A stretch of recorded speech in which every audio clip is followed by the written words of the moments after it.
Hi everybody and welcome to Mark Overanalyzes Film. Today I will be continuing my overanalysis of the Jesse Armstrong created HBO series Succession. In part 1 I went through the main characters, the pilot episode and the main beats of season 1. Today I'd like to first do an analysis of the 3 main character arcs in seasons 2 and 3 and then discuss more broadly the shape of the overall series. A quick reminder here before I get started, as it will be important throughout. As far as I'm concerned, the engine of Succession is the pervading question, who will take over the company? However, to my mind, the real tension that keeps us engaged is whether or not the children, especially Kendall as the main protagonist, will achieve their need or needs, and in so doing, truly move past their father to become their own self-defined, well-rounded persons. Again, I believe that Kendall's principal need in this regard is to gain courage and self-conviction. Roman's is to knuckle down, focus, and really achieve something on merit, and Shiv's is to learn to be vulnerable and love unselfishly. All these needs are swishing about, and each of the siblings exhibit elements of them all, but I think as we go through the seasons, we can clearly see that there is one main thing that each character is shown to lack over and over and over again. So, with that reminder in place, I'd like to pick up where I left off, much like a new season of Succession, and kick into the structure of Succession's Season 2. Now, Season 2 follows the same pattern as Season 1 very closely. Episodes 1 and 2 function as our Act 1, Episodes 3 to 8 function as our longer Act 2, and finally the last 2 episodes as our final act or third act. This time I'd like to try to walk through the shape of Season 2 following all 3 full siblings to show how they all have the same shape to their arc. Hopefully this won't get too messy. So we're going to see if Kendall can gain some courage, if Roman can gain some elbow grease, and if Shiv can open up a bit and make herself vulnerable.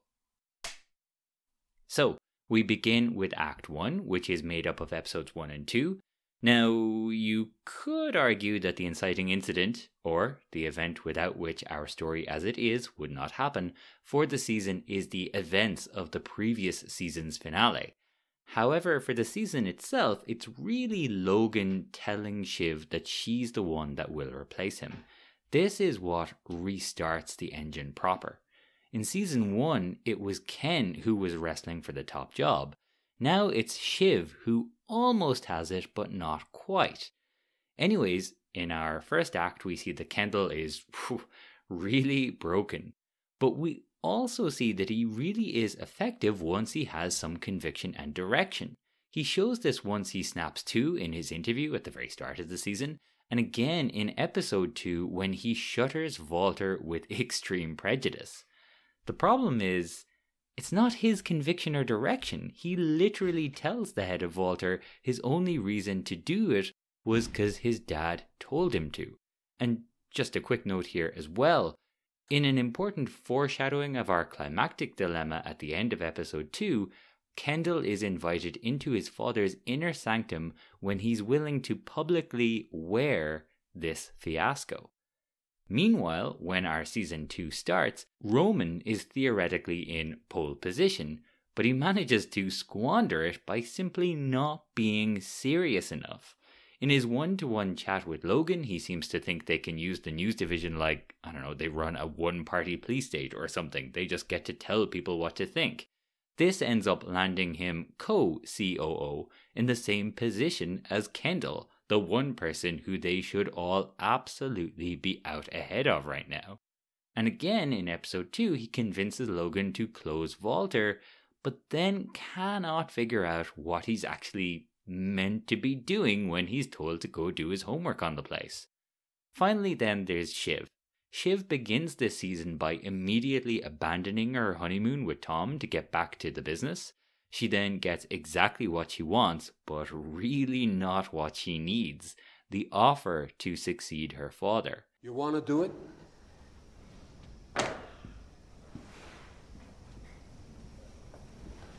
Yes. Yes, of course. I would be interested. If it's real. This is real. Yes, of course. Dad, I can do it. I would... Why did you never ask me, huh? I would kill this. I'd fucking destroy it. And notably, she does not immediately tell Tom. She does eventually tell him in episode 2, but won't admit that she actually really wants it. The first act then ends when she officially quits her political job and asks to be looped in. The 3 kids are now in their starting positions, and so we begin Act 2. Now, Act 2 runs from episodes 3 to 8, and like any good second act, we have a clear central dramatic question to give the story its shape. The heart of dramatic tension is this: someone wants something badly and is having great difficulty getting it. And in season 2 of Succession, there's one clear overriding tension. Will Shiv manage to be made the next CEO? This is the question raised at the end of episode 2 and seemingly answered at the end of episode 8, the end of our second act. So, the first part of our second act is always our third sequence or stage, the first attempts to solve the problem. This is also where the main character exhibits a refusal of the call to their need. And so, Kendall rats out Roman to do his father's bidding. Roman screws up royally, thinking he can rely on schmoozing and connections. And Shiv cheats on Tom. But then this gives way to an acceptance of the call, or the character's first unconscious move towards their need. And so, at the end of episode 3, Roman begins to seriously consult Jerry and seems to accept that he needs to go on a corporate training program to become a real boy. Meanwhile, Shiv actually seems to feel genuinely guilty about using Tom to do her bidding, and then cheating on him while he did so. Kendall's first unconscious move, though, appears to occur at the very beginning of the next episode, when he begins to frequent the roof of the company's skyscraper. It looks for all the world that he is ideating an extreme kind of escape from his pain. At the end of the episode, however, he discovers that even that escape will not be permitted, as the roof is suddenly walled with plexiglass. Throughout this episode, Shiv also hugs Kendall, and for a brief moment they actually seem to treat each other like real siblings. I would just ask that you take care of me. Because, if Dad didn't need me right now, I don't exactly know what I would be for.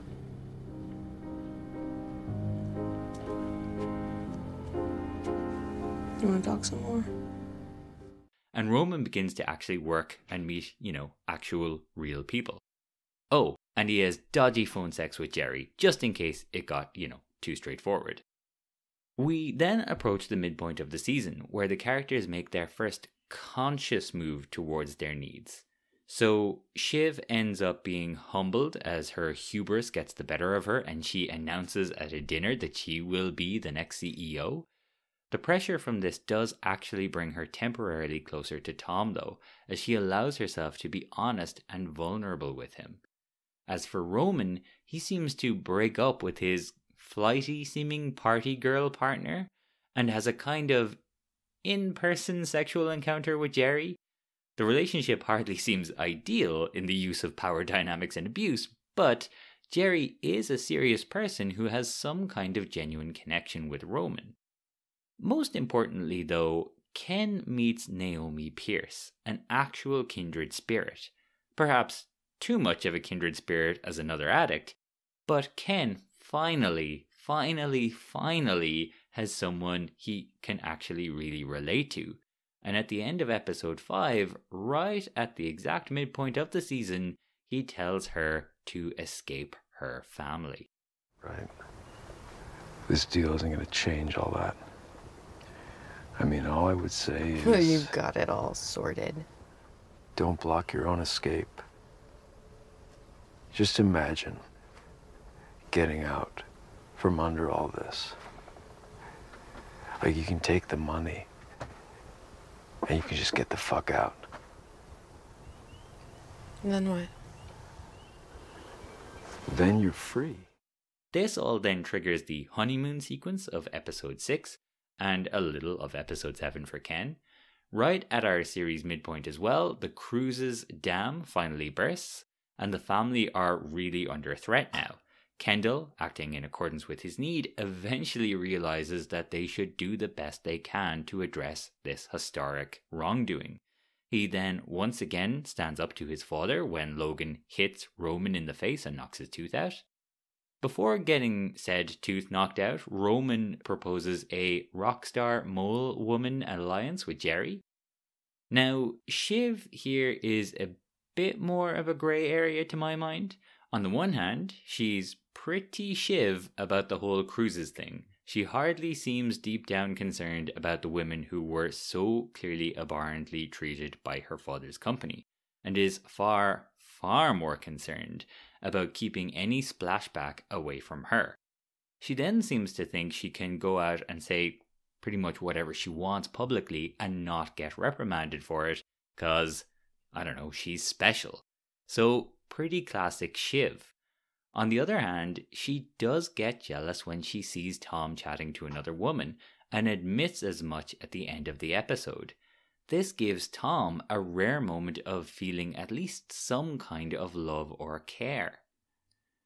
But the honeymoon period is not to last for any of them, and so Kendall is brought low again for daring to question his father and getting involved with Naomi. Logan drags him to the house of the waiter who died at the end of season 1, and the whole thing decimates Kendall all over again. He tries to tell his mother about it, but she is typically uninterested in actually helping or supporting any of her children. Meanwhile, Shiv releases a statement that is pretty openly mocked by just about everyone. More importantly though, Tom is really panicked by being investigated internally, and Shiv barely even registers that he's there. She's back to completely taking him for granted because all she can think about is what she wants. And of course, her unchecked ambition and hubris walks her right into a trap set by Rhea.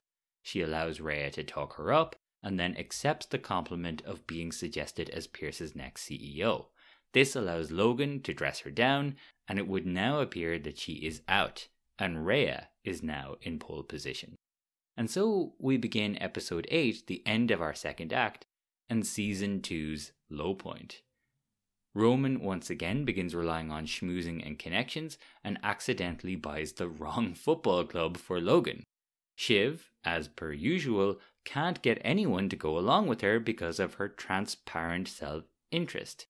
In the end, she switches tack and uses her ruthlessness to her advantage. She withholds information from Logan about how bad the cruise's situation is, and believing the appointment to now be a poison chalice prompts Logan to make Rhea CEO instead. Again though, Kendall and his lack of self-belief is our main concern, and so in episode 8, he is back to believing that Logan is always right, even rapping in public about it. Again, I'm not saying lack of self-belief is his only problem. Anyways, worst of all, he flies over the girl he's seeing, gets awkward when she points out how much he talks about his father, and then sends her packing once it's clear that Logan disapproves of her. And he doesn't even have the guts to tell her to her face. And did I mention he raised the fact that he owns a movie studio to get this actress to visit him? Jesus, Kendall, even for you. You said awesome a lot. What? You said awesome a lot when you were talking to my dad. Did I? Okay. I didn't notice that. It's fine. It was funny.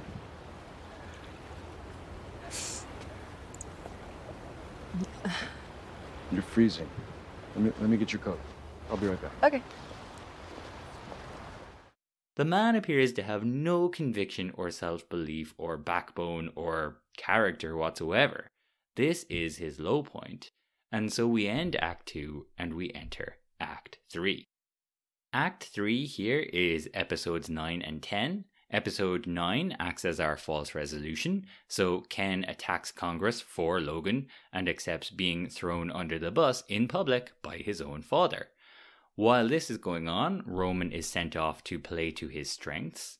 He's sent off to deal with Azerbaijani aristocrat coke fiend Edward. And it seems to go well enough, until a militia turns up and holds them all hostage, which is less than ideal. But perhaps most tellingly of all, in this false resolution of not achieving their needs, Shiv convinces a female witness not to testify about her family's corporation's wrongdoing out of clear self-interest. It's quite chilling to watch her prey on this woman's fears. But this is the false resolution, and it does give way to the true resolution. In Season 2's final episode, the characters all finally at least quasi-embrace their needs. First, Roman is hailed as a returning hero, but he does the hard thing now and rightly tells his father that though his schmoozing was successful, it cannot be relied on. Roman appears to be getting some real sense, and for doing so, he is finally promoted to full COO in his own right. For her part, Shiv finally listens to Tom. She discovers that she is making him unhappy, and she maybe can't take this relationship and Tom's feelings just so for granted. This leads her to plead with Logan not to set Tom up for the big fall. And it really doesn't seem like a tactical decision, but one born out of real, genuine affection for Tom. But of course, that leaves one person to take the big fall. Kendall is the one selected, and it looks for all the world like he's willing to take it. However, at the very last, in the show-stopping end of season cliffhanger, Kendall finally gathers his courage and conviction and reveals to the world that his father is a powerful, malignant bully and must be stopped. Kendall has finally, truly taken a stand, and there would appear to be no going back now. I have with me today copies of records that show his personal sign-off. How much those of us who executed his wishes bear responsibility is for another day. But I think this is the day his reign ends.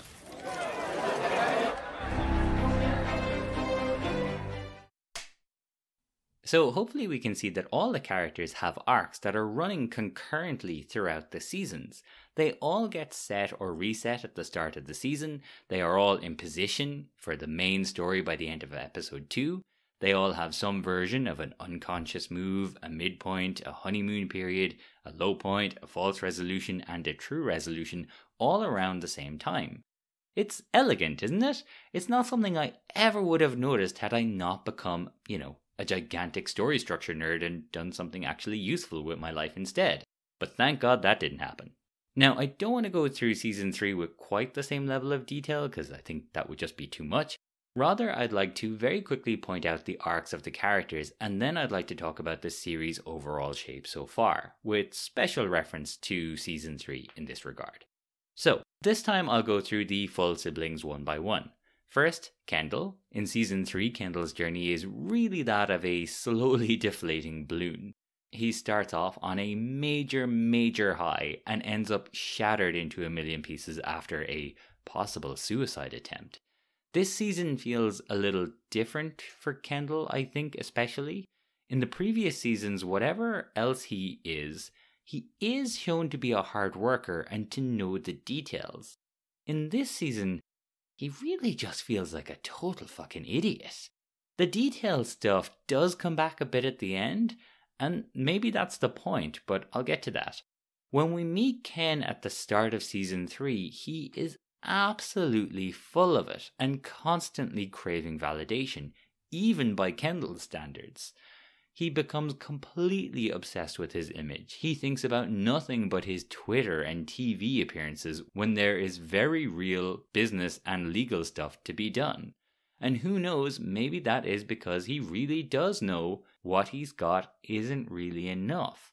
but his season is the journey of him learning that he can't compete and that he really is a fraud.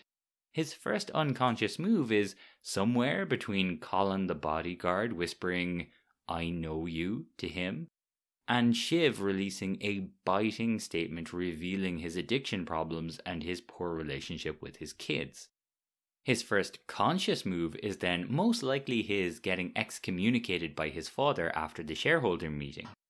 This leads to a quote-unquote honeymoon period where Tom tells him to his face that he is the one who always gets fucked. His ego briefly inflates up again for his 40th birthday party, but of course that leads to disaster, because he is a shallow fraud and he knows it. His low point is when he lies on Naomi's lap shivering in a blanket at the end of episode 7. Remember, the low point is when the protagonist no longer believes the counter-argument, but the argument seems impossible. His manic phase is over, but he cannot at this point see a way back for himself to a meaningful, true life. This only gets exacerbated in the false resolution where his family just won't have anything to do with him, but his father also won't let him go. This leads to his possible suicide attempt. Eventually, the siblings try to have an intervention, which fails, but they do manage to reconnect once they are forced to. And importantly, they are forced to come together by the very real threat that they are being abandoned by their father. Once they do, Kendall finds some purpose again.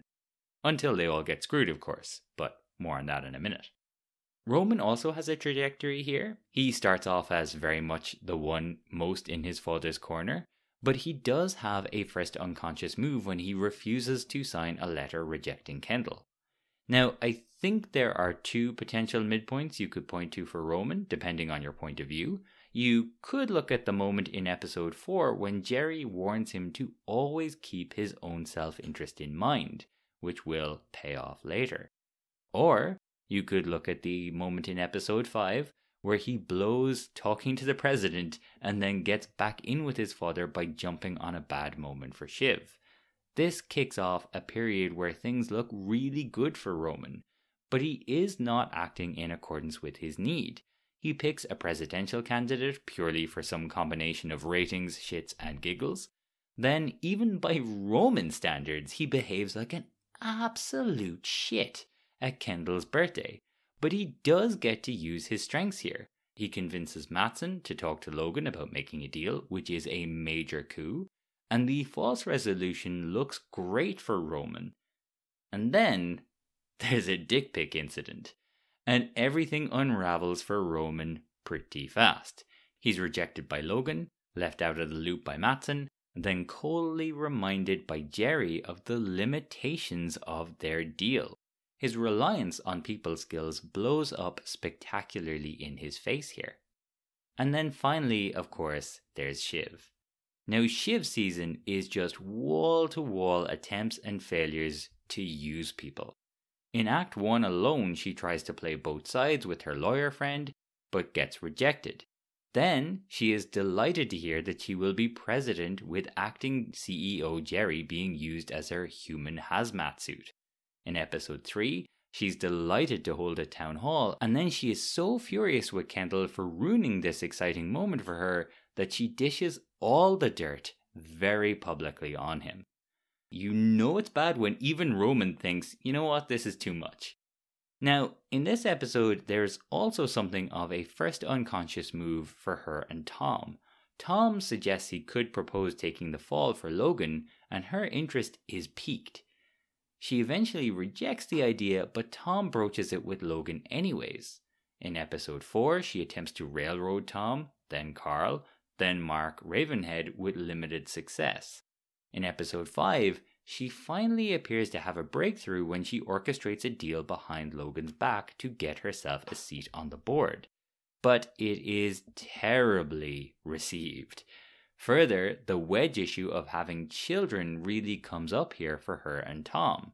There is at least a brief moment here though, where Tom gets to comfort her, which could be argued as their midpoint.